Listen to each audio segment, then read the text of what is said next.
নমস্কার বন্ধুরা, welcome to our channel. মাধ্যমিক উচ্চ মাধ্যমিক বোর্ড তুলে দিতে নির্দেশ কেন্দ্রের। তো কেন্দ্রের পক্ষ থেকে জানানো হচ্ছে বা নির্দেশ দেওয়া হচ্ছে যে মাধ্যমিক ও উচ্চ মাধ্যমিক বোর্ড তুলে দিতে হবে।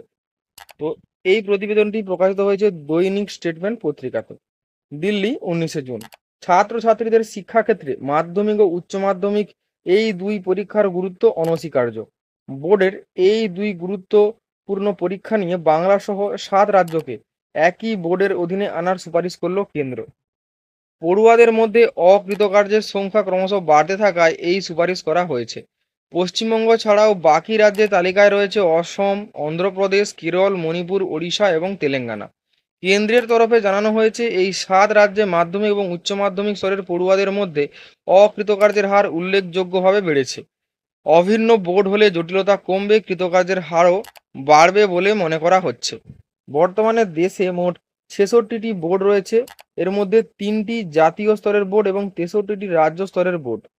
33টি বোর্ড 97% শিক্ষার্থীকে অন্তর্ভুক্ত করে এবং বাকি 33টি বোর্ডে রয়েছে 3% পড়ুয়া। এর ফলে একটি অসম পরিকাঠামো তৈরি হয়েছে, বাড়ছে জটিলতাও। স্কুল শিক্ষা সচিব সঞ্জয় কুমার বলেন, দশম এবং দ্বাদশ শ্রেণীর জন্য অভিন্ন বোর্ড হলে বিষয়টি সহজ হবে, নয়তো পড়ুয়াদের পরীক্ষার ফল খারাপ হচ্ছে। তাই 7 রাজ্যকে আমরা একটি বোর্ড গঠন করার সুপারিশ করেছি। প্রসঙ্গত, গত বছর সারা দেশে দশম শ্রেণীতে মোট 22.17 লক্ষ পড়ুয়া অকৃতকার্য হয়েছে। অন্যদিকে দ্বাদশ শ্রেণীতে এই সংখ্যাটি 20.16 লক্ষ। কেন্দ্র জানিয়েছে, সমগ্র দেশের মধ্যে পশ্চিমবঙ্গ, অসম, কেরল, ওড়িশা, অন্ধ্রপ্রদেশ, তেলেঙ্গানা ও মণিপুরে মাধ্যমিক ও উচ্চ মাধ্যমিক স্তরের ছাত্রছাত্রীদের অনুত্তীর্ণ হওয়ার হার উল্লেখযোগ্যভাবে বেড়েছে।